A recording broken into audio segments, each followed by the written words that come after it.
अध्याय क्रमांक 2. मग संजय धृतराष्ट्र राजास म्हणतो, महाराज ऐका. अर्जुन त्या ठिकाणी शोकाने व्याकुळ होऊन रडू लागला. ते आपले सर्व कुळ पाहून त्याच्या मनात विलक्षण मोह उत्पन्न झाला आणि त्यांच्या योगाने त्याचे चित्त द्रवले. कसे म्हणाल तर जसे पाण्याने मीठ विरघळले जाते अथवा वाऱ्याने ढग नाहीसे होतात, त्याप्रमाणे अर्जुन मोठा धैर्यवान होता तरी त्याचे हृदय द्रवीभूत झाले. जसा राजहंस पक्षी चिखलात रुतल्यावर म्लान दिसतो तसा तो ममतेने व्याकुळ होऊन अगदी कोमेजून गेलेला दिसू लागला. तो अर्जुन याप्रमाणे महामोहाने ग्रस्त झालेला पाहून भगवान श्रीकृष्ण काय म्हणाले ते म्हणाले, अर्जुना तू अगोदर असे पहा. आता भगवान बोलायला लागले. दुसऱ्या अध्यायातल्या दुसऱ्या श्लोकाला देव बोलायला लागले. ते म्हणाले, अर्जुना तू अगोदर असे पहा की या युद्ध प्रसंगी तुला युद्ध टाकून जाणे हे शोभते का? प्रश्न नंबर 1. या युद्ध प्रसंगी तुला युद्ध टाकून जाणे शोभते का? अरे तू आहेस कोण व हे काय करतोस? अर्जुन कोण आहे? क्षत्रिय. आणि क्षत्रियाला पाठ फिरवता येत नाही. मग तुझ्या क्षत्रिय कुलाला काळिंबा करतोस. तुझा धर्म कर्म म्हणजेच धर्म आहे. तुझा धर्म काय? आता क्षत्रियाचा युद्ध करणे हा तुझा धर्म आहे. त्याचा अगोदर विचार कर. तुला काय झाले सांग बरे. कोणते कमी पडले तुला? तुझे काय करायचे राहिले म्हणून तू दुःख करीत आहेस? तुझं काय करायचं राहिलं? आता मी स्वतः गाडी घेऊन आलेली आहे तुझी लढाईला. मी पुढे बसलोय. आता तुझी काय कमतरता राहिली? आणि मी असल्यानंतर तुला काय काळजी करायची कारण आहे? अरे तू अनुचित गोष्टीकडे कधी लक्ष देणारा नाहीस किंवा कधीही धीर सोडणारा असा नाहीस. तुझा नावाचाच असा महिमा आहे की तुझे नाव ऐकताच अपयशांनी दिगंती पळून जावे. अपयश कुठे गेले? अवघीच पापे गेली दिगंतरा. तसे अर्जुनाच्या नावाची पावर आहे ते सगळे पळून जातात पाप अपयश. तू शौर्याचे केवळ ठिकाण आहेस व क्षत्रियांचा मुकुटमणी राजाच आहेस. अरे तुझ्या शौर्याचा तर तिन्ही लोकात दबदबा असून डंका गाजत आहे. तू युद्धात शंकरास जिंकले. बघा आता किती अर्जुनाची उर्मी कशी उठवायची लढाईसाठी. आता देव म्हणणार लढाई करास तू.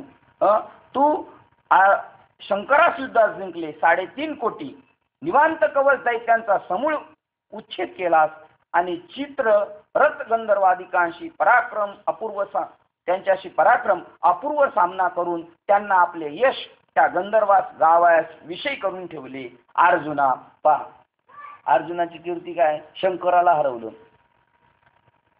परत 3.5 कोटी निवांत आणि कवच यांनी कुठे स्वर्गावर हमला केला होता आणि स्वर्गातल्या देवांना काय करता येईन त्यांच्याबरोबर. तर मदतगार कोणला बोलवला खालून मृत्यू लोकातून? अर्जुनाला बोलले, म्हणले हे आम्हाला ऐकत नाही. त्यांना तू मारलंस आणि गंधर्वांना सुद्धा हरवलंस. आणि ते गंधर्व कोणाचं गायन करतात आणि आता वर्णन करतात? अर्जुना तुझं वर्णन करतात. असं तू आहेस अर्जुना. तुझा पराक्रम इतका उत्कृष्ट आहे की तुझ्या पराक्रमाशी तुलना करून पाहिल्यास या त्रैलोक्यही शुद्र दिसू लागते. तोच तू आज रणांगणावर येऊन वीरवृत्ती टाकून खाली तोंड घालून रडत बसला आहेस. अर्जुना तू विचार कर की असे असता तुला करुणेने इतके दिन करावे की काय? अरे अंधकाराने सूर्याला कधी गिळून टाकले आहे का? सांग बरे. किंवा वाऱ्यास मेघाचे भय कधी वाटले आहे का?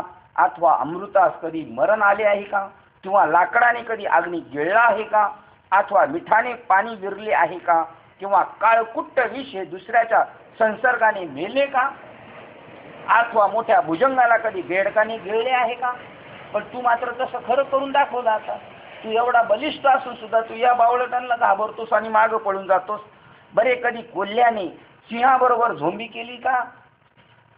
अशा अघटित विलक्षण गोष्टी कधी घडल्या आहेत का? पण काय सांगावे, त्या तू सर्व गोष्टी आज येथे खऱ्या करून दाखवल्यास.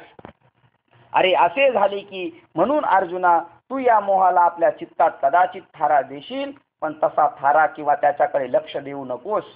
मनात लवकर धीर देऊन सावध हो. अरे काय हा वेडेपणा? तो टाकून दे आणि हातात धनुष्यबाण घेऊन उठ, कारण या रणभूमीवर तुझ्या करुणेचा उपयोग आहे काय? अरे अर्जुना तू ज्ञाता ना, मग यावेळी विचार कसा करीत नाहीस? अरे युद्धात युद्धाच्या प्रसंगी कारुण्य म्हणजे दया करणे क्षत्रियास योग्य आहे का? सांग बरे. श्रीकृष्ण अर्जुनास म्हणाले, हे तुझे वर्तन आजपर्यंत संपादन केलेल्या कीर्तीचा नाश करणारे व परलोक प्राप्तीस मुकवणारे, अडथळा करणारे असे आहे. पुढच्या 3ऱ्या अध्याय सांगणारे आपल्या वाट्याला आलेलं कर्म जर आपण टाकून दिलं तर मोक्ष आपल्याला मिळू शकत नाही. अर्जुनाने जर लढाई केली नाही तर मोक्ष मिळणार नाही. तुमच्या आमचं आणि हाच बोध आमच्या साधू संतांनी सामान्य जनामध्ये रुजवला. सजन कसायचं काय काम होतं? सजन कसायचं आणि राजकंतिक भक्त बी होते का नाही? मग रात्री 9 ते 11 कीर्तन करायचे, लोकांना सांगायचे पवित्र तुळशीची माळ घाला, पंढरपूर आळंदीची वारी करा. आणि सकाळी उठले का त्यांचं शटर खोललं का दरवाजाचं का चालू झाले खाट खाट खाट खाट खाट खाट खाट खाट. सजन कसा या विकू लागे, माळ्या सावत्या सुखरूपू लागे. मग हा माणूस माळकरी हे लोकांना सांगतो हे करू नका ते नको करून खाटकाचा धंदा का नाही टाकीत बरा? आणि त्याला त्या कुळात टाकलेलं आहे, त्या कुळातच त्याला मोक्ष भेटणार. त्याला मोक्ष दुसरीकडे भेटणार? विठाबाई मांगेत ना, त्यांची आणि त्यांच्या वडिलांची साधू बाबा वायकरांशी भेट झाली आणि त्यांनी नारंगावमध्ये विचारलं, बाबा तुम्ही कीर्तनाला चालले, पंढरपूरला चालले, आम्हाला असं वाटतं तुमच्यासारखं करावं, देवदेव करावा आणि हे टाकून द्यावा. ते म्हणले छे अरे टाकायचं नाही, याच्यातच तुला मोक्ष भेटणार आहे.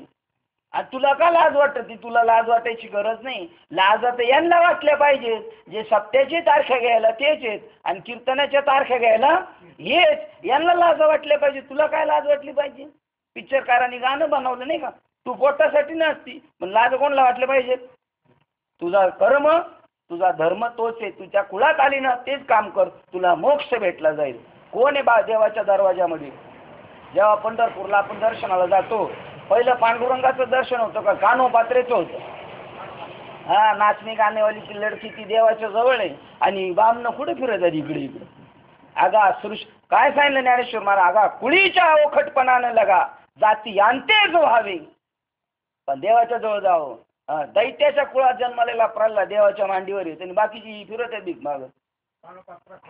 पिंजारी तो दादू भजेने अभिद हरीचे पाय, कानोपात्रा खोदू. आणि पिंजारी दादू, खोदू कोण होता? खोदू कानोपात्रा नाचणारीची पोरगी आणि खोदू ही जडा होता. आणि पिंजारी दादू पिंजारी होता.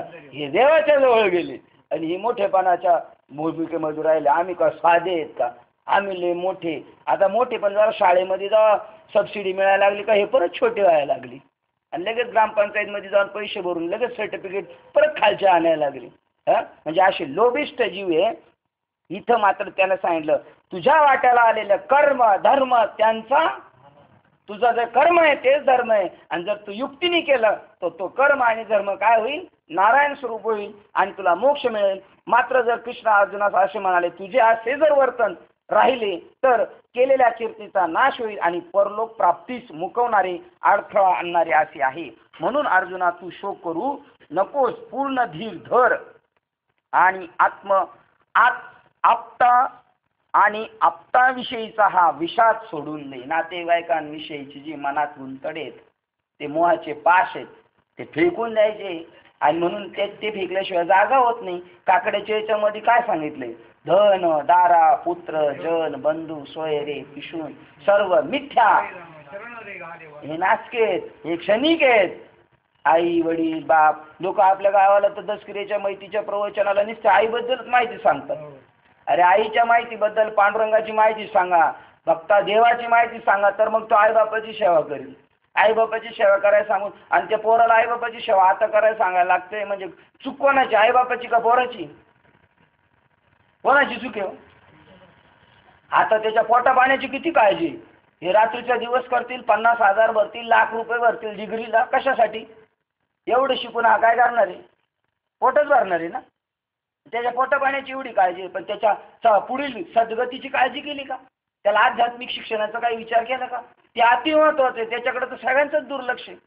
जे करायला पाहिजे ते करत नाही, नको ते रिकामे उद्योग करत राहतात. अरे अन्न मान धन येतो प्रारब्धावर आहे आपल्या. तुम्ही किती उड्या मारा नाही भेटणार. आधी जर नशिबात असेल, देव देता है तो भगवान देता है तो और लेके जाता है तो जूते मार मार के लेके जाता है. असे आपल्या हातात काही नाही, आपण एक करायचं. आपली सद्वर्तणूक आपल्या मुलांमध्ये मायाकरी बनवायचे, त्यांना ग्रंथ वाचायला घेऊन जायचे, मारून झोडून का होईना आणायचे त्यांना. आज हे झालं तर उद्या ते व्यवस्थित सगळ्या गोष्टी करू शकतात आणि तुमच्या कुळाचा चांगला झेंडा फडकू शकतात. अरे अर्जुना, तू शोक करू नकोस, पूर्ण धीर धर आणि आप्ताविषयीचा हा विषाद सोडून दे. आई वडील कोणाचे, मायबाप कोणाचे आहेत? आई वडील माझे आहेत का माझ्या शरीराचे आई वडील आहेत? माझे आई वडील आहेत का माझ्या शरीराचे आई वडील येतो? शरीर माझं नाही तर आई वडील माझे आहेत का? देह कोणाचा आहे? नाही नाही, देह देह काळाचा आहे आणि धन कुबेराचे. म्हणजे आपल्या खिशातले पैसे कोणाचे? मग आपल्या खिशातले पैसे कोणाचे? असं वाटते होय? सांगणाऱ्या बाबालाच असं वाटत नाही धन कुबेराचे. देह काळाचा, धन कुबेराचा आणि उठाठेव कशाची चालू आहे? देहाचीच ना. आणि हा देह काळाचं खादल आहे आणि अधिष्ठान कोणाचं आहे देहाला? देह हा पाचाचा अनिला उसना शेकी त्याचा त्यासी देणे लागे. उसने पैसे घेताना माणूस लय गोडी गुलाबीने घेतो, पण देतानी काकू करतो, रडत बसतो ना. तसं मनुष्य शरीर भेटलं नाही, उष्ण आणलेलं आहे पंचमहाभूताचं, आणि देतानी रडतात का हसतात ही लोक? आपलं द्या सोडून, पण कीर्तनकार बाबा आजारी पडले भेटायला जायचं त्यांना पेढी बिडी घेऊन, बघायचं ते रडत्यात का हसत्यात. ते जर म्हणले ना पोरा हो आता आमचं काय खरं नाही आम्ही चाललो, तुम्ही का जाणार आहे का बाबा?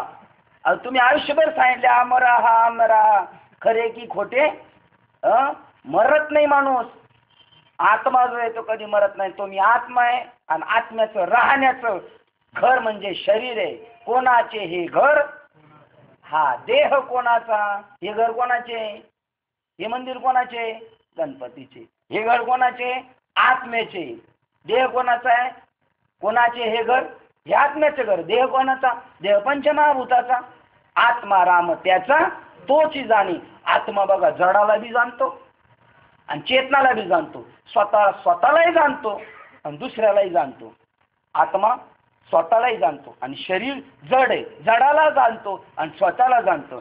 जड स्वतःला जाणत नाही आणि दुसऱ्याला जाणत नाही. तो मी आत्मा आहे, आत्माच मी आहे, शरीरच माझं नाही. तर शरीराच्या संबंधाने नातेवाईक, आप्तेष्ट, घरदार हे सुद्धा माझे नाही. तू शोक करू नको. आप्तजांविषयीचा हा विषाद सोडून दे. तुला असा खेद करणे शोभत नाही. अरे तू आजपर्यंत हे जे काही यश इत्यादी संपादन केले आहे त्याचा हा योगाने त्याचा या योगाने नाश होईल. म्हणून तू अजून तरी आपले हित कशात आहे याचा नीट विचार कर. तुका म्हणे हित होयतो करा फार काय शिकवावे. आपलं हित कशात आहे? आपला व्यापार झाला पाहिजे. आज संसार सुफळ झाला गे कशामुळं? देखिले पाय. पाहिलं का आपण देवाचे पाय?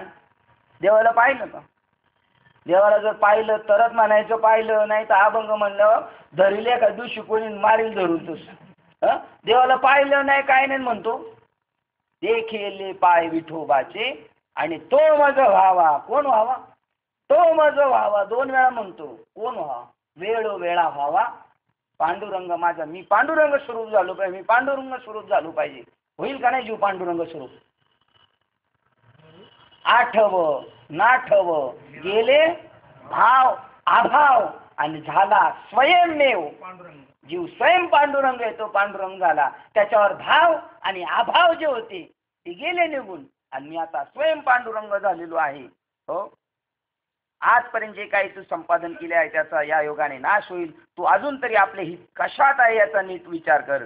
अरे क्षत्रियांना ऐन युद्ध प्रसंगी कृपाळूपणा उपयोगी नाही. हे कौरव काय आत्ताच तुझे नातलग झाले आहेत काय? अरे ही कौरव नातलग असल्याची गोष्ट तुला पूर्वी माहीत नव्हती का लढाईला याच्या अगोदर? आता तू सगळं म्हणला मध्ये रथ घ्या आणि मला बघू द्या कोण कोण आले आणि हे तर माझे नातेवाईक आहेत. मग ते आदल्या दिवशी माहीत नव्हतं का तुला कोणाची लढाई करायचं? मग विवेकहीन स्थिती झालेली आहे त्याची अशी. हे नातेवाईक आहेत हे तू ओळखीत नव्हतास काय? मग आत्ता त्या युद्ध प्रसंगी व्यर्थ खेद का करतोस? काय सांगावे? आजचा हा युद्ध प्रसंग तुझ्या जन्मात अपूर्व म्हणजे नवीन आहे की काय? अरे तुला परस्परातील कलहाचे निमित्त हे नेहमीचेच आहे. मग आत्ताच काय विशेष झाले? हा मोह तुला कसा कोठून उत्पन्न झाला कोण जाणे, पण अर्जुना तू हे फार वाईट केलेस.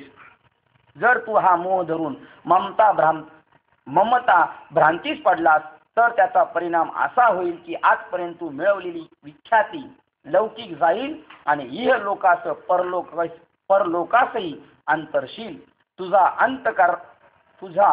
तुझ्या अंतकरणातील नेभळेपणा हा काही या प्रसंगी तुझ्या कल्याणाला कारण होणार नाही. कारण हा नेभळेपणा म्हणजे क्षत्रियांना त्यांच्या युद्धातील एक अंधपातच होय असे समज. याप्रमाणे त्या दयाळू भगवंतांनी अर्जुनास पुष्कळ प्रकारे बोध केला. तो बोध ऐकून त्यावर अर्जुन काय बोलतो ते ऐका. देवा, तुम्ही हे इतके काही मला सांगवायस नको. प्रथम माझे काय म्हणणे आहे ते ऐका. ह्या युद्धाविषयी आधी आपणच विचार करा की खरोखर हे युद्ध नसून हा आमचे हातून एक मोठा दोषच घडत आहे. त्यात प्रवृत्त झाल्यास माझी मोठी हानी होईल असे मला दिसते. इतकेच नव्हे तर आम्हावर थोर पूज्यजनांचा उघड उच्छेद करण्याचा मोठा अवघड प्रसंग ओढवला आहे. असे पहा की माता पितरांची सेवा करावी, त्यांना सर्व प्रकारे संतुष्ट ठेवावे असा पुत्रांचा धर्म आहे. असे असता उलट त्यांचाच आपण आपल्या हाताने वध कसा बरे करावा.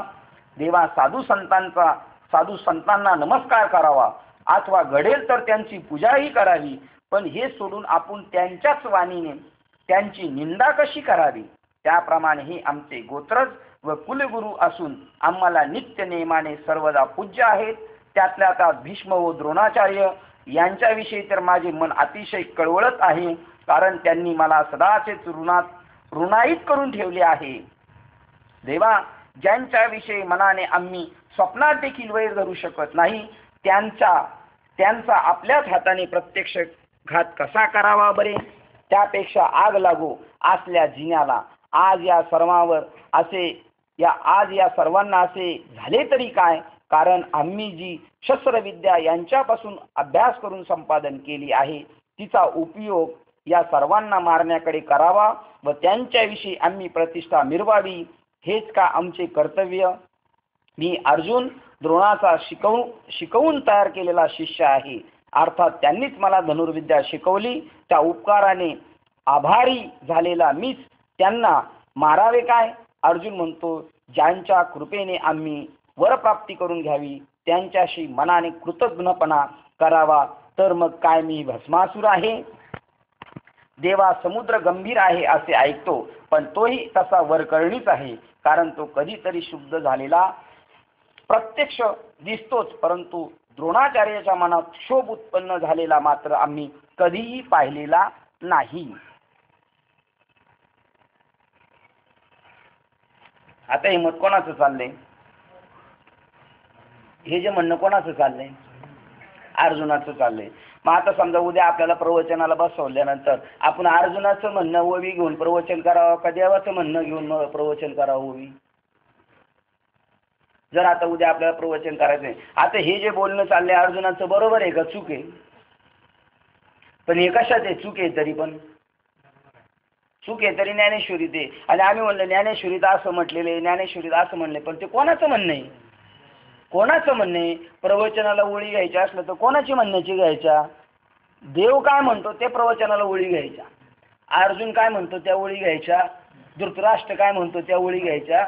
आणि आपल्याला हे दोन्ही कशात आहे?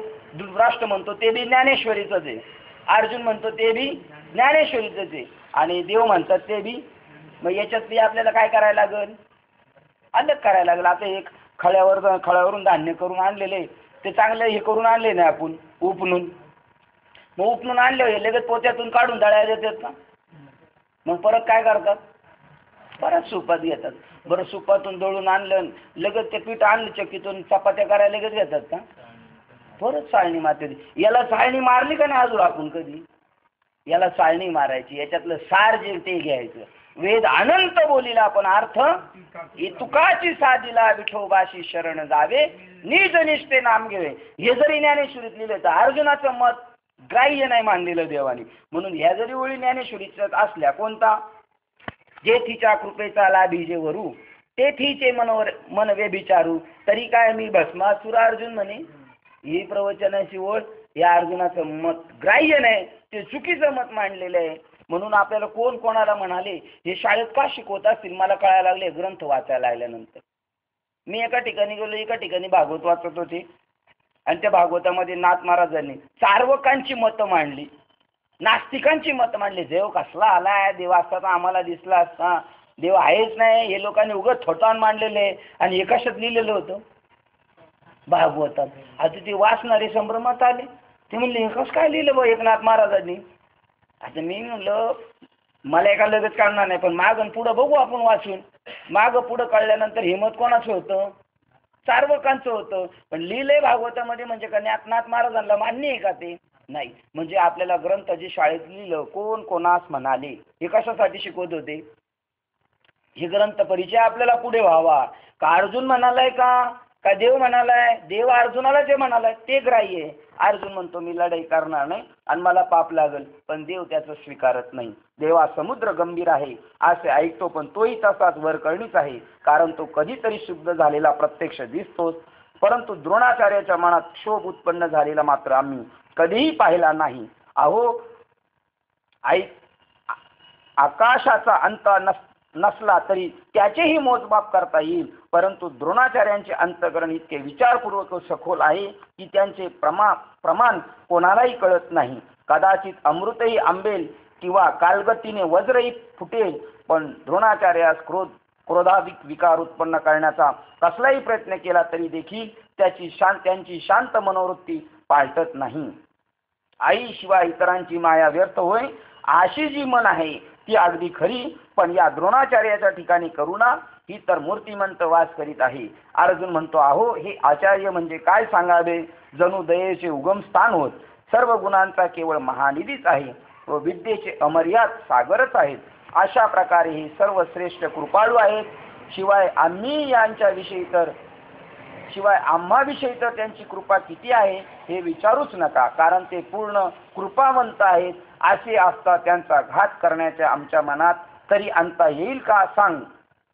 आशांना रणांगणात मारावे व मग आपण राज्य सुख उपभोगावे ही गोष्ट माझ्या अंतकरणापासून मनात तर मुळीच येत नाही. हे इतके कृत्य कठीण आहे. यांच्यापेक्षा द्रोणादिकांपेक्षा राज्यभोग श्रेष्ठ आहेत असे कोणी म्हणेल तर तो म्हणोत बिचारे, पण मला तर त्या भोगाच्या पेक्षा भिक्षा मागणेच बरे वाटते.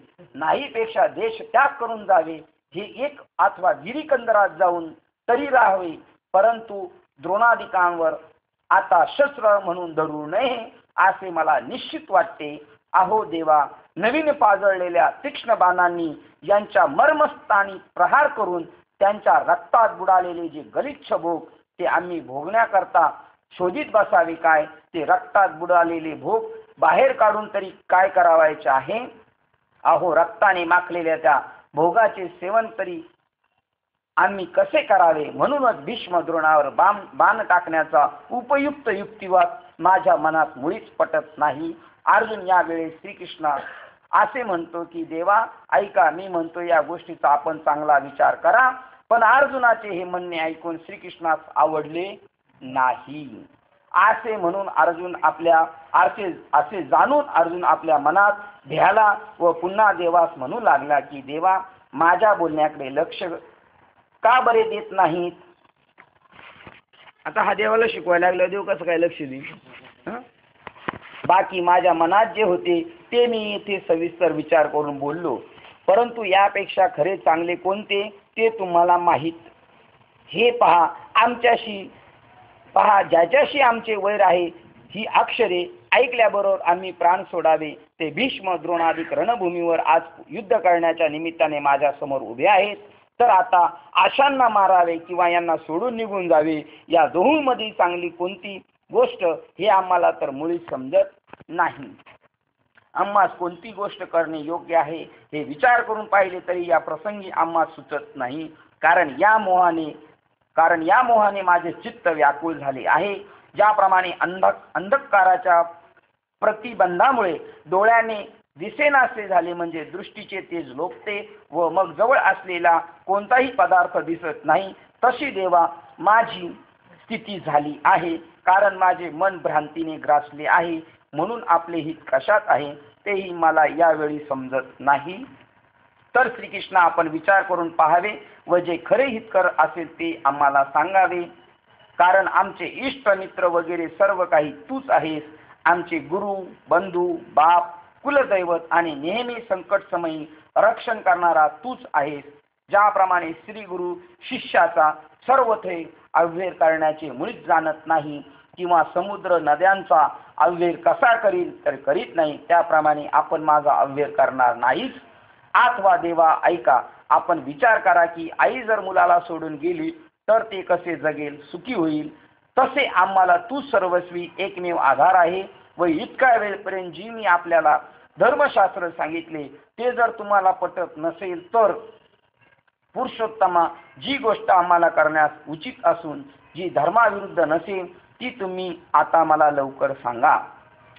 या व्याख्यानात कोणत्याही दृष्टीने धर्माला प्रतिकूल नाही असा मोक्षप्राप्तीचा निश्चय फलपर्यावासी उपाय सांगा. मी आपल्याला शिष्यबुद्धीने शरण आलो आहे, हे अर्जुनाच्या विनंतीचे तात्पर्य असल्याचे महाराजांनी उचित पदाने सूचित केले आहे. कारण तो पुढे असे म्हणतो की हे सर्व गोत्रच पाहून माझ्या मनात जो शोक उत्पन्न झाला. ही सगळी स्थिती सांगायचं कारण काय चाललेलं आहे, तुम्हाला आपल्याला गीतेकडे घेऊन जायचंय. गीता का निर्माण झाली, पण अजून गीतेला काय हात घातलेला नाही. आता फक्त मागची पार्श्वभूमिका सांगतात. अर्जुनाला का असं देवाला वाटलं गीता सांगावं, तर देव अर्जुनाची मनोभूमिका काय ती सांगतात. आता व्यावहारिक दृष्ट्या अर्जुनाचे हे मत बरोबर आहे, मारून रक्ताने माखलेलं राज्य उपभोगण्यापेक्षा भिक्षा मागितलेली बरी, ही व्यावहारिक दृष्ट्या बरोबर आहे. पण धर्माला ते अनुकूल नाही, कारण क्षत्रियाचा धर्म युद्ध करणे. तू भोगाचा काय विचार करू नको, तू तुझं कर्म करत राहा. आता देव त्यांना तीच गोष्ट पुढे सांगणार आहे. हे सर्व गोत्रच पाहून माझ्या मनात जो शोक उत्पन्न झाला आहे. आणि ही सगळी अर्जुनाची भूमिका नसून सगळी कोणाची, ही सगळी आपलीची. 3 जीव आहेत, रजोगुणी, तमोगुणी, सत्वगुणी. ह्या प्रत्येकाचे लोक केवढं आपल्या पुरतच पाहतात, संकुचित दिवस, मी माझं घरदार आणि एवढंच बस. तो आपल्या उपदेशा वाचून दुसरा कोणत्याही उपायाने नाहीसा होणार नाही. आज समजा आज मला पृथ्वीचे राज्य मिळाले किंवा इंद्रपदही प्राप्त झाले, तरी देखील माझ्या अंतःकरणात उत्पन्न झालेला हा मोह शोक दूर होणारच नाही. जसे पूर्णतया भाजलेले बी कितीही उत्तम जमिनीत पेरले तर त्यात जरी मन मुराद हवे तितके पाणी घातले तरी ते उगवत नाही, किंवा जेथे आयुष्य संपले आहे तेथे इतर कोणत्याही औषधाचा काहीही उपयोग होत नाही, फक्त एका परामृताचाच उपयोग होतो. तसे मला सर्व राज्य भोग व संपत्ती प्राप्त झाली तरीही जीवित्वाने मोहित झालेल्या माझ्या बुद्धीला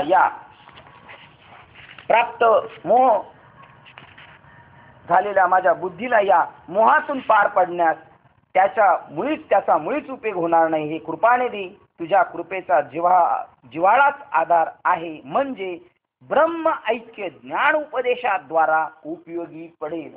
आता मूळ विषयाला हात घातला. जसं आपण म्हणतो काल्याचं कीर्तन महत्वाचं आहे, संप्रदायाने अत्यंत महत्वाचं त्याला स्थान दिलेले. कोणत्याही प्रसंगाची सांगता काल्याने झाली पाहिजे. काल्याचा प्रसाद घेतल्याशिवाय राहू नये. आणि काल्याचा प्रसाद म्हणजे बुंदी, डाळ, भात, वरण नाही. आणि तो जर काल्याचा प्रसाद असता तर बाबा आतमध्ये जाऊन दुसरं काही जेवत बसले. खास जे काल्याच्या कीर्तनाला बाबा बोलवले ते कधी डाळ, भात, बुंदी खातात का? नाही खात.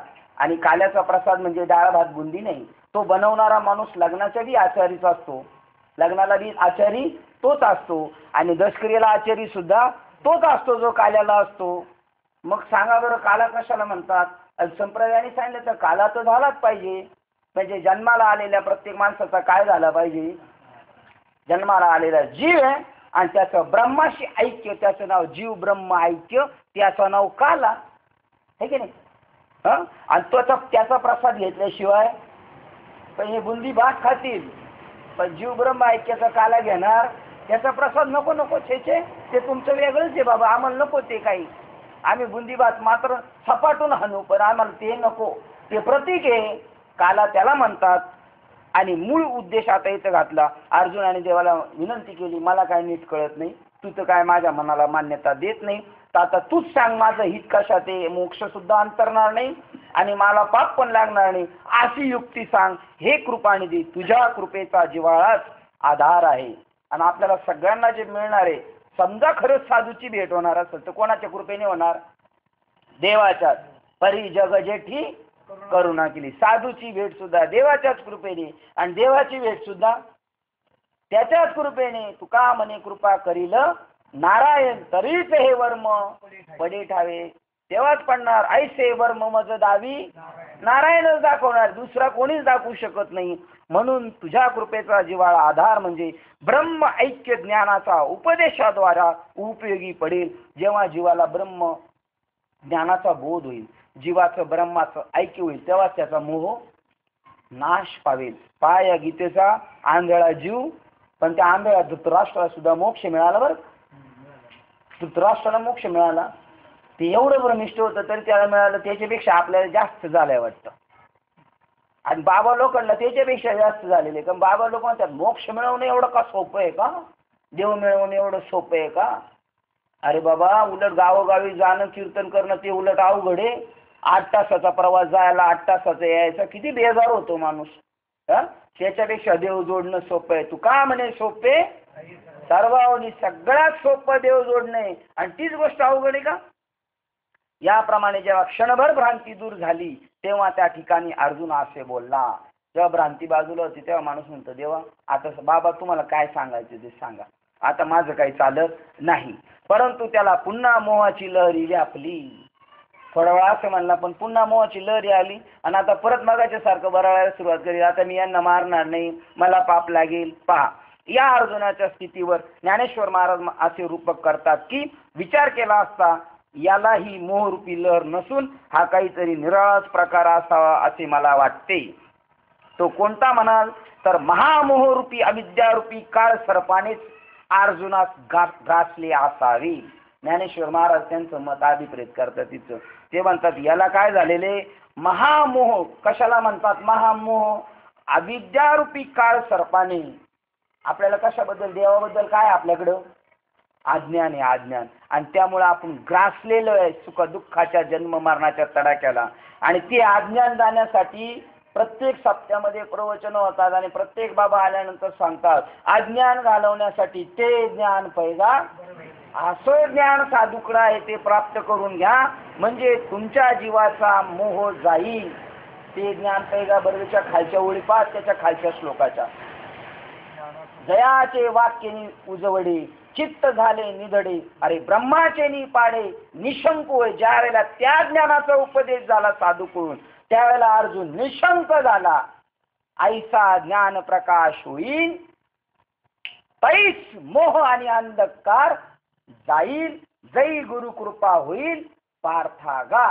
ज्या वेळेला त्याला महावाक्याचा उपदेश होईल त्यावेळेला तो मायेपासून बाजूला होईल आणि मगच त्याचा अज्ञान आणि अंधकार जाईल. त्या धृतराष्ट्राला सुद्धा 15व्या अध्यायामध्ये मोक्ष मिळाला. 15व्या अध्यायात त्याचा मोह संपला, नाश झाला आणि ब्रह्मस्वरूप स्थिती त्याला प्राप्त झाली. आणि मग मात्र धृतराष्ट्राला मोक्ष मिळाल्यानंतर तोही निजधामाला गेला आणि त्याला जन्म मरणाला यावं लागलं नाही. मोहरूप अविद्यारूपी काळ सर्पाने अर्जुनास ग्रासले असावी आणि मर्मस्थान जे हृदय कमल त्या ठिकाणी कारुण्याची पूर्ण भरतीची वेळ आहे अशी संधी साधून त्या मोहरूपी काळ सर्पाने त्याला दंश केला. त्यामुळे त्या लहरी उतरतच नाही. त्या लहरीवर लहरी येऊन झेंडू फुटणार नाही काय, अशी त्या विषयाची तीव्रता जाणून त्याच्या कृपादृष्टीने त्या महामोहरूपी सर्पाचे विष नाहीसे होते. तो श्रीकृष्ण रूपी गारुडी अर्जुनाच्या हाकेसारखा त्याचे रक्षण करण्याकरता तेथे धावत आला. अशा त्या मोहाने व्याप्त झालेल्या अर्जुना श्रीकृष्ण शोभू लागला. आता तो श्रीकृष्ण आपल्या कृपेने म्हणजे आत्मज्ञानोपदेशाद्वारा त्याचे सहजच रक्षण करील हा अभिप्राय मनात आणून मनात जाणला. म्हणूनच मोह हाच कोणी एक सर्प आणि त्याने पार्थाला ग्रासले आहे असे हेतू पुरस्कर मी येथे हे रूपकाने कथन केले आहे. आता दुसरे रूपक असे की जसा मेघ पटलांनी सूर्य आच्छादितला आच्छादित व्हावा, त्याप्रमाणे अर्जुन त्यावेळी भ्रांतीने घेरला गेला होता असे समजा. किंवा जसा उन्हाळ्यात वणव्याने डोंगर व्यापला जावा तसा अर्जुन दुःखाने अगदी जर्जर होऊन गेला होता. म्हणून अशावेळी वणवा लागलेल्या डोंगरावर जसे पाण्याने भरलेले नीलवर्ण मेघ कोसळून तो शांत करावा तसा आधीच स्वभावता अत्यंत सावळा वर्ण असलेला व कृपा मृत रूप जलाने भरलेला असा तो महामेघ रूपी गोपाळ अर्जुनाकडे वळून आला. त्यावेळी श्रीकृष्ण रूपी मेघाचे ठिकाणी शुभ्र दाताची प्रभा हीच कोणी एक वीज चमकत होती व त्यावेळी गंभीर भाषण हीच कोणी एक मेघ गर्जना. आता तो भगवान रूप उदार मेघ आता कशी वृष्टी करील आणि त्या वृष्टीने दुःखाने पेटलेल्या अर्जुना रूप पर्वत कसा शांत होईल आणि त्यात ब्रह्मज्ञानाचा नवा अंकुर कसा फुटेल. ती कथा शांत व सावध चित्ताने ऐका असे निवृत्तीदास ज्ञानेश्वर महाराज म्हणतात.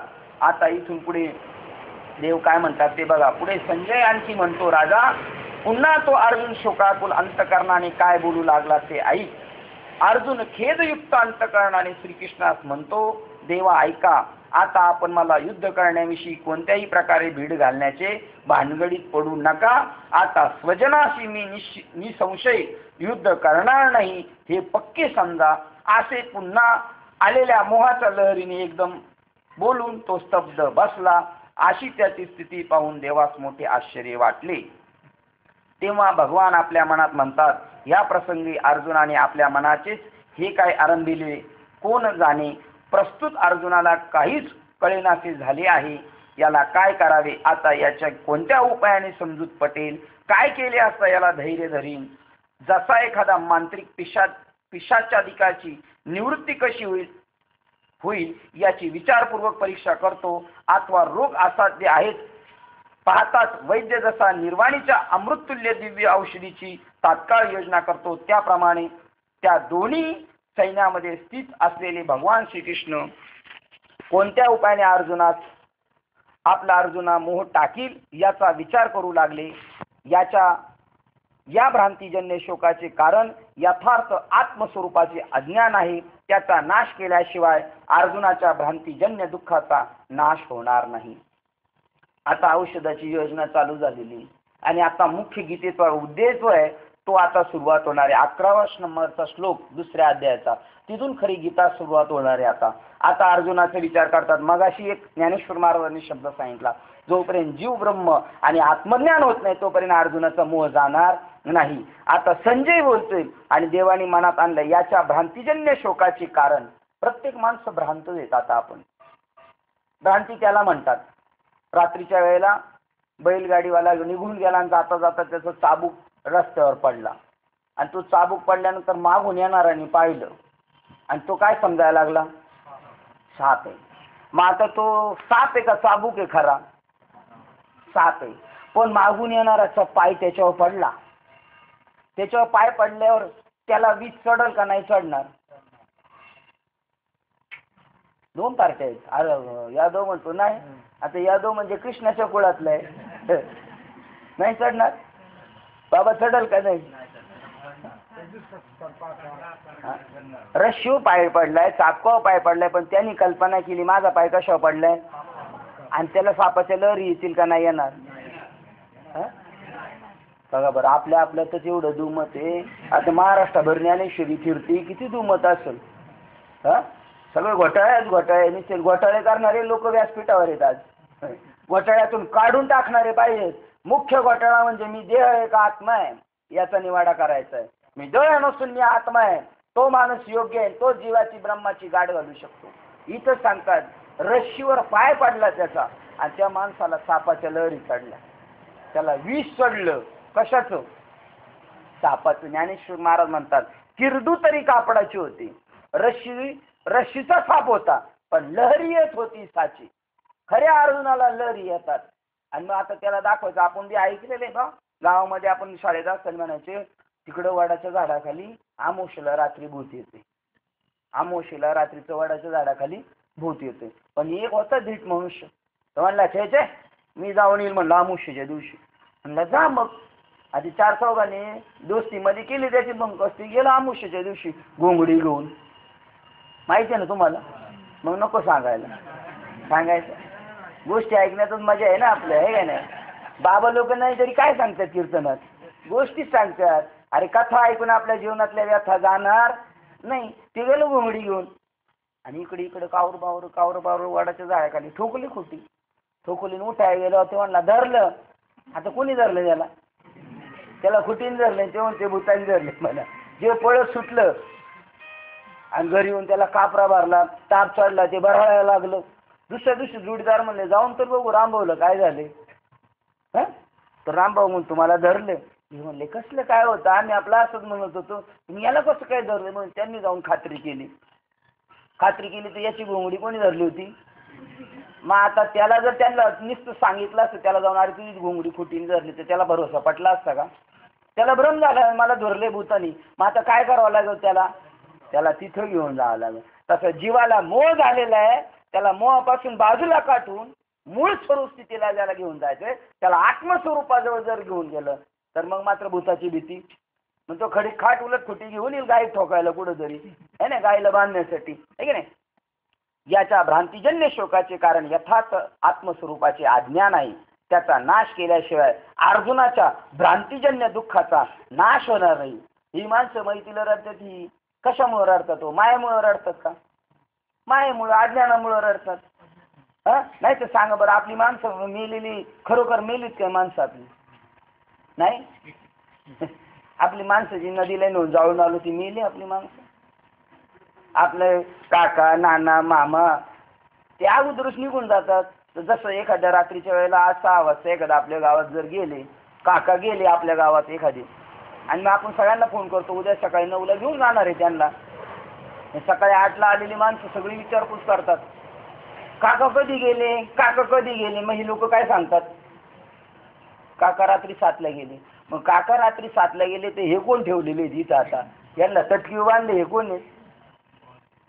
हे काका आहे का गेले ते काका? आपले गेले ते काका आयुष्यभर कधी ओळखले? आणि हे आपले नाही म्हणून घासले मीठ टायर घेऊन जायचं कशासाठी? यांना पेटवाय घेऊन जायचं का? हे आपले कोण नाही. जो होता त्याला आयुष्यभर ओळखला, तो रात्रीच 7ला निघून गेला. आणि हे काकाचं काय? पडी आहे, मड आहे. जे आपलं नाही त्याला आयुष्यभर आपलं म्हणलो आणि नंतर कळालं हे आपलं नाही आणि म्हणून पेटवाय नेलं. ते जर जिवंतपणे मनात अगोदरच ठरवलं आणि यांना मनातल्या मनात टाकून दिलं यांचा संबंध, तर दुःखाचं कारण होईल नाही. म्हणून अर्जुनाला आत्मजन्य सुखाचं आत्मस्वरूपाचे अज्ञान आहे, त्याचा नाश केल्याशिवाय अर्जुनाच्या भ्रांतीजन्य दुःखाचा नाश होणार नाही, असा देव आपल्याशी निश्चय करून आईच्या रागात पुत्रप्रेम गुप्त रूपाने भरलेले असते, त्याप्रमाणे भगवान प्रथम रागवल्यासारखे बोलू लागले. किंवा औषधाच्या कडवटपणातच जसा अमृताचा पुरवठा असतो पण तो वरकांती दिसत नाही तरी पण गुणावरून पुढे प्रगट होतो, त्याप्रमाणे वरकांती पाहता ऐकण्यास कठोर अशी दिसली तरी पण परिणामी सुरस म्हणजे अत्यंत हितकारक अशी उपदेशाची भाषा देव बोलू लागले. म्हणजे पहिला अध्याय गेला, दुसऱ्या अध्यायाचे 90 आपली पोरं आहेत का आपल्याबरोबर आलेली? आपल्याबरोबर आली असेल तर त्यांना जवळ घ्या, कारण इथल्यांना खाली पाठवले ते म्हणतील आमची पोरं खाली आणि यांची पोरं इथं मस्ती करा. असं नका करू. त्याप्रमाणे वरकांती पाहता ऐकण्यास कठोर अशी दिसली तरी पण परिणामी सुरस अशी. म्हणजे पहिल्या अध्यायात 275 ओळी झाल्या, देवाला काय बोलून दिलं, आणि आता 90 ओळी झाले तरी देवाचं मत काय मांडलं नाही. आता इथून पुढे देव बोलणार आहे आणि आपण आता हेच ऐकण्यासाठी आलेले मुळात.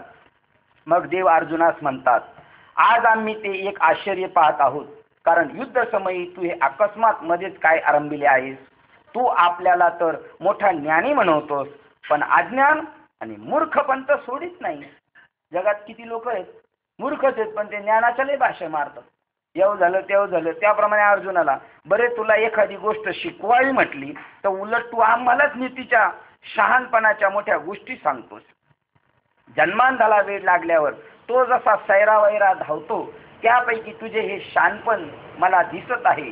तू स्वतःच अगोदर तू आपल्या शुद्ध आत्मस्वरूपात जाणत नाहीस. तू म्हणतो मी यांना मारणार आणि मला पाप लागल आणि मला कुळक्षयाचा रोग होईल आणि ही लोक सगळे भ्रमिष्ठ होतील. तू पहिला स्वतःला ओळखलं का? तू कोण आहे? तू मला शिकवतो, तू स्वतः अगोदर तू आपल्या शुद्ध आत्मस्वरूपात जाणत नाही. कोण आहे हो आपण? आपण कोण आहे? आता मला जर विचारलं, आता जर मी तुम्हाला विचारलं मी कोण आहे हो, मी कोण आहे, तर तुम्ही मला याच्या डोक्यावर परिणाम झाला. यालाच माहित नाही कोण आहे आपण. आपण शुद्ध ब्रह्म आहोत. पण काय झालं, ज्या वेळेला आपला जन्म झाला त्या दिवशी, पहिल्या दिवशी राहिले नालावडे साहेब मला म्हणले, राहिली गोष्ट, ज्या वेळेला आपला जन्म झाला त्यावेळेला पोरग रडत असतं, आणि जे पोरग रडत नाही त्याला रडायला लावतात, मारून पाणी टाकून फटके मारून. ते रडत असतं, तेव्हा ते रडत असताना तेव्हा ते काय म्हणत असतं, कोहम कोहम कोहम. ते जन्माला आले म्हणतो मी कोण आहे, मी कोण आहे, मी कोण आहे. ते पोरग रडतंय, ते काय म्हणत असतो, आपण सगळे रडत होतो, कोण आहे कोण आहे म्हणत होतो. यांना 10-12 दिवस लागला विचार करायला याचं नाव काय ठेवायचं, हा कोण आहे म्हणून. हो, मग त्यांनी 10-12 दिवसांनी विचार केला आणि नाव ठेवून दिलं संपत. पण ते ठेवण्याच्या अगोदर पाळण्यात घालताना म्हणायचे, हा राम घ्या, हा कृष्ण घ्या, हा दत्त घ्या, हा गणपती घ्या. म्हणजे हा कोण आहे मूळचा? हा देव आहे, हा माणूस नाही बरं का. हा देव आहे, आमच्या पोटी जन्माला आलेला हा देव आहे. पण कृष्णाच्या आईबापाने ओळखलं का हा देव आहे? मग आता आपण कोण आहे? आपणच आपल्याला ओळखीत नाही, फक्त देवानेच ओळखलं होतं मी कोण आहे, बाकी कोणीच ओळखलं नव्हतं. इंद्राने तरी ओळखलं होतं का देव? चंद्राने, मग मोठमोठे बाबा आहे ते सुद्धा ओळखणार नाही हे कोण आहेत. नाही तर तुकाराम महाराज म्हणतात, तुका म्हणे हा तो स्वयं परब्रह्म, पण मूर्ख नेणे वर्म संत चरण. मूर्ख लोक समजत नाही जग काय, हा ब्रह्म आहे स्वतः. आणि मग व्यवहारात ओळखण्यासाठी आता यांचं नाव देव, त्यांचं नाव देव ठेवलं असतं तर व्यवहारात जमलं नसतं. म्हणून एकाचं नाव रामभाऊ, एकाचं नाव श्यामभाऊ, एकाचं नाव गणपत, शिवराम हे ठेवले व्यवहार चालण्यासाठी. नाही ते सगळे कोण आहेत? देव आहे. ते विचारत होते मी कोण आणि कोहम. बाबांनी सांगितलं तू सोहम, तुझं नाव सोम आहे. सोम म्हणजे तू ब्रह्म आहेस, तू माणूस नाहीस. हा बोध तुकाराम महाराजांना झाला. बाबाजी चैतन्य कोण? मी वासुदेव तत्वता. ज्ञानेश्वर महाराज जाता आता म्हटले, आहे मी कोण? कोण आहे आपण? इथं अर्जुनाला देव म्हणतात, तू स्वतः अगोदर तू आपल्या शुद्ध स्वरूपात जाणत नाही. आपण आपल्यालाच नाही ओळखत. आणि आमच्या आमदाराची ओळख, खासदाराची ओळख, आणि आपल्याला स्वतःलाच आपण ओळखत नाही. काय कामाची ही ओळख? तू स्वतः अगोदर तू आपल्या अशुद्ध आत्मस्वरूपात जाणत नाही. पण या कौरवांकरता मात्र शोक करतोस. यांचं कसं होईल? तुझं कसं होईल? तू पहिला विचार कर. काय प्रमाण आठवत का? रडे सवे आपणच रीता, तुकाराम महाराज म्हणतात, आणि रडे पुढीलांच्या हिता. स्वतःलाच काही माहित नाही, तो म्हणतो यांचं कसं होईल. त्याप्रमाणे या कौरवांसाठी तू शोक करतोस. याचेच आम्हाला वारंवार अति आश्चर्य वाटते. तर अर्जुना तू सांग बरे, तू सर्वज्ञ ईश्वराकडून या विश्वाची व अनादि रचना केली आहेस का? असे म्हणतात ते खोटेच आहे. तू सांग बरे, सर्वज्ञ ईश्वराकडून या विश्वाची जी अनादि रचना केलेली आहे असे म्हणतात ते खोटे आहे का? हे देवाने जग निर्माण केलेले, देव सगळ्यांना तारतो मारतो, हे असं म्हणतात, हे खोटे वाटतं. कारण तू आता म्हणायला लागला मी यांना मारणार, म्हणजे याचा करता तू आहेस. मला वाटतं तू यांना जन्माला घालणारा, मारणारा तू आहेस का? तूच काय या त्रैलोक्याचा पालन करता आहेस? अरे वेड्या, या सृष्टीत सर्वेश्वर शक्ती संपन्न असा एक ईश्वर आहे व त्याच्यापासून प्राणी मात्राची उत्पत्ती होते. असे जे जगामध्ये श्रेष्ठ म्हणतात ते सर्व व्यर्थ खोटेच आहे की काय? तर मग आता असे झाले जणू काय हे जन्म मृत्यू तूच उत्पन्न केलेले आहेस, म्हणून तूच जर यांचा नाश केला तरच ते नाश पावतील असे म्हणावायचे काय? तू जर मारलं तरच हे मरतील, नाही ते मरणार नाहीत का? जरी भ्रममूलकतेने अहंकाराने ग्रस्त होऊन या कौरवांचा घात करण्याचे आज तू मनात आणले नाहीस, तरी हे चिरंजीव होतील का? सांग बरे. हे चिरंजीव होणार आहेत कौरव. मग आपले आई बाबा आपल्याला काय म्हणतात? ओळख करून देतात, आणि हे आमचे चिरंजीव. या शब्दाचा काय अर्थ आहे? चिरंजीव म्हणजे काय? कधी मरत? चिरंजीव आपले मारतात का नाही? लोक दशक्रियेला तर पत्रिका छापतात, कळवण्यास अत्यंत दुःख होते, आमचे चिरंजीव संपले आणि त्यांची दशक्रिया अमुक अमुक ठिकाणी. चिरंजीव मारतात. चिरंजीव कोणाला म्हणलेले? आत्म्याला म्हणले का शरीराला म्हटलेले? आणि लोक कशाला म्हणतात?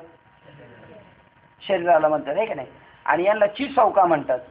म्हणजे चिसौका कोणाला म्हणतात? आत्म्याला म्हणतात का बाईच्या शरीराला म्हणतात? हे कीर्तनकार बाबाला नाही बरं का, मोठ्या महाराष्ट्रातल्या नामांकित बाबाला हे पटत नाही का हे आत्मा आहे आणि ही आत्मी आहे. ते म्हणतात ही आत्मी आहे ना हा आत्मा आहे. आत्म्याला ईश्वराला लिंगभेद नाहीये. ते एकच ब्रह्म नटलेले नाना प्रकाराने आणि ती एक सत्ता ओळखण्यासाठी हा आपला उपक्रम आहे.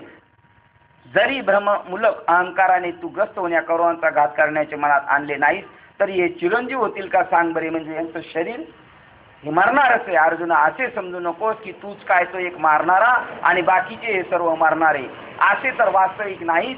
तर तशी भ्रांती कदाचित तुझ्या चित्तात होईल पण ती होऊ देऊ नकोस हो. अरे हे सर्व अनादि सिद्ध म्हणजे अनादि कालापासून चालत आले आहे. ते स्वभावताच उत्पत्ती नाश पावणारे आहे, उत्पत्ती नाश पावणारे आहे. तर मग याबद्दल तू व्यर्थ शोक का बरं करतोस मला सांग पाहू. असे असूनही मूर्खपणामुळे तुला समजत तर नाहीच नाही. पण तू ज्या गोष्टी मनातही आणू नयेस त्या गोष्टी मनात आणून त्यांचे निष्कारण चिंतन करतोस आणि उलट आम्हाला तू नीतीच्या गोष्टी शिकवतोस. हे पहा जे विचारवंत आहेत, ही ओळ बारकाईने आहे का 102 नंबरची ओळ. हे पहा जे विचारवंत आहेत ते जन्म आणि मृत्यू ही केवळ भ्रांती आहे असे जाणून दोही विषयी शोक करीत नाही. आपली माणसं जर मेली तर मैतीला रडायला पाहिजे का नाही रडलं पाहिजे? आपण रडायला पाहिजे.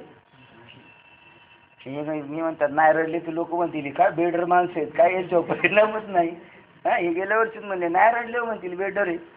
म्हणजे हे मायामुळे रडते ना माणूस. म्हणजे हे विचारवंत नाही. जन्म मृत्यू खरे का खोटे येतो? जन्म मृत्यू खरा का खोटा? खोटा आहे. मग दसकिरीची प्रवचन ही पहिली बंद होऊन जातील कीर्तनकाराची. पहिलं अर्ध पाकिट बंदच झाली पहिली. तर सांगा हे विचारवंत जे आहेत ते जन्म आणि मृत्यू केवळ भ्रांती आहे समजतात. नदीच्या किनाऱ्यावर समुद्राच्या किनाऱ्यावर बसले लोक ते म्हणले आली आली लाट मेली मेली लाट. ती बघ ती मोठी लाट जन्माला आली किनाऱ्यावर आपटली मेली. कोण? लाट म्हणजे पाणी का लाट वेगळं? लाटीला वेगळा अस्तित्व समुद्रापासून. मग लाट म्हणजेच पाणी. मग पाणी जन्माला आलं का? पहिलंच होतं. वाऱ्यामुळं वेगळं दिसलं आणि वारा थांबल्यावर संपलं. मग लाट जन्माला आली मरती हे खरं आहे का खोटं आहे? लाट जन्माला येते का? जन्माला येत नाही मरत नाही. तुम्ही आम्ही जन्माला येत नाही मरत नाही हा बोध आपल्याला झाला पाहिजे. अर्जुनाला हा बोध करून दिला. हे भीष्माचार्य मरणार नाहीत. हे पहा विचारवंत जे आहे ते जन्म आणि मृत्यू केवळ भ्रांती म्हणजे खोटे आहे. जन्म आणि मृत्यू खोटे. आणि हे जोपर्यंत जीवाला कळत नाही तोपर्यंत नसलेलं जन्म मरण त्याच्या मागं आहे. तुम्ही म्हणा जन्म मृत्यू खोटं आहे म्हणता आणि परत माग मी लागतो म्हणता. खोटं असलेलं मागं लागल का? खोटं असलेलं मागं लागल? खोटं असलेलं मागं लागल का नाही? मागं लागतं. पहा उदाहरण सांगतो भागवतातली ओळ असे. आता इथं विठ्ठल म्हणता नाही आणि बाबाला आठवायचा चान्स नाही आहे की नाही. बघा तरी आठवलं देव लय कृपाळू आहे. कसंही विठ्ठल म्हणलं तेव्हा ते लेकरू माझं अडकलेलं आहे त्याला काढून नेलेलं आहे की नाही. मी आत्मा असे देही हा विश्वास नाही जयाशी. मी आत्मा आहे असं ज्याला वाटत नाही. मी आत्मा असे देही हा विश्वास नाही जयाशी. ते मृगजळाचे नेडोही नावे सगट बुडो बुडो गेले. कशात बुडून मेले? कशात बुडून मेले? मृगजळ. मृगजळ खरं का खोटं? मृगजळ म्हणजे नदी आहे का पाणी आहे का? नाही. पण हरिण रानात पळत सुटतं. त्याला वाटतं पाणी तिकडे तिकडं पाणी आणि हरिण पळत सुटतं पाण्यासाठी ऊर फुटून मरून जातं पण त्याला पाणी मिळत. आता त्या हरणाबद्दल सांगितले का? ही आता हरणं सगळी पळत येतच ना. आपण सुखा लागी करसी सुख शोधायला जातात. सुख कुठे आहे? सुख आपल्या हृदयात आहे. तैसा हृदयामध्ये सर्व सुखाचा आराम का भ्रांतासी कामू. तसं ज्याला वाटत नाही मी आत्मा आहे तो मात्र जन्म आणि मृत्यू त्याला खरा आहे. मी आत्मा असे देई हा विश्वास नाही जायशी. ते मृगजळाच्या डोहात नावेत बसून मृगजळाची डोही नावेत बसून बुडून मेले. म्हणजे खोटा असलेला संसार सुद्धा त्याच्या पाठीमागे लागतो. हे विचारवंत आहे ते जन्म आणि मृत्यू ही भ्रांती आहे असे समजून जाणून दोही विषयी शोक करत नाही. वास्तविक खरी गीता आता इथून सुरुवात झालेली आहे. आणि हा तत्व विचार आपल्याला कळायला पाहिजे. साधू जो आहे ना तो तत्वाचा बोध सांगतो बरं का. रामाच्या आणि कृष्णाच्या गोष्टी साधू सांगत नाही. ते सांगण्यासाठी पुराणिकांची नेमणूक केलेली. पुराणिक आहेत ना ते पुराण सांगतात. एकदा असाच राजा कबीर बाबा गेले आणि एका राजाला सांगायला लागले, हे असं आहे तसं आहे तसं आहे. तर तो राजा म्हणायला लागला, अहो आमचे पुराणिक रोज आम्हाला हीच गोष्टी सांगतात, पण मला काय मुक्तीचा अनुभव येत नाही. ते म्हटले थांबा, कधी येणार आहे पुराणिक? म्हणले आता उद्या 9 वाजता येणार आहे सकाळी. म्हणला मी थांबतो. सकाळी 9 वाजता पुराणिक बाबा आले. त्यांना ह्या खांबाला बांधलं, राजाला ह्या खांबाला बांधलं आणि राजाला सांगितलं, तुम्ही सांगा राजे साहेब आता पुराणिक बाबांना मला येऊन सोडवा म्हणून. राजा म्हणले कसे काय ते सोडवतील, का नाही सोडू शकत? ते म्हणले त्यांनाच पहिलं बांधून ठेवलेले. कशाने बांधलेले? धाव्यानी. आपण ज्यांच्याकडे सोडवणुकीची प्रार्थना करतोय, ज्यांना आपण गुरु म्हणून शरण गेलेले, तेच ह्या मायावी पाशामध्ये गुंतलेले. त्यांना गाडी घोडं बंगला बांधायचे, त्यांना हे पाहिजे ते पाहिजे, ते त्या पाशात गुंतलेले आणि ते आपल्याला या संसारापासून सोडू शकत नाही. जो साधू जो आहे तो खरा काय बोध करणार आहे? तद्विधी प्रणिपातेन परिप्रश्नेन सेवया उपदेक्षन्ति ते ज्ञान. आणि ज्ञानी तत्वदर्शनी. ज्ञानी कशाचं दर्शन करून देणार? तत्वाचं दर्शन करून देणार. 2-3 उदाहरणं सांगून आपली सेवा थांबवतो. भ्रांती कोणाला झाली होती? सगळ्यात मोठी भ्रांती झालेला आणि मोठा मनुष्य जगातला सांगतो, चांगदेव महाराज. किती वर्ष जगले होते? एवढे तर कोणतेच बाबा जगलेले नाहीत. आणि त्यांचा अनुभव आहे 1400 वर्ष जगलेल्या बाबांचा अनुभव. चांगदेव म्हणे सुख कोठे, लक्ष ठेवा पाही विठोबाच्या. 1400 वर्ष जगलेला मनुष्य सांगतो, त्याने किती चाचपणी केली असेल, सुख कुठे आहे कुठं आहे. 100 वर्षाच्या माणसाला कालावधी कमी, पण 1400 वर्ष जगलेला लय शोधलं असेल कुठं कुठं सुख आहे, कुठं कुठं. पण त्यांनी निष्कर्ष काढला, सुख कुठं? विठ्ठलाजवळ आहे. विठ्ठल कुठे आहे? तुमच्या जवळ. बघा, तत्वज्ञ माणूस तत्वाचाच उपदेश करतो. चांगदेव महाराजांना तत्वाचा उपदेश मुक्ताबाईंनी केला. एकच धागा नाना परी, कपडे चोळी आणि लुगडे जगामध्ये ब्रह्म दिसे उघडे.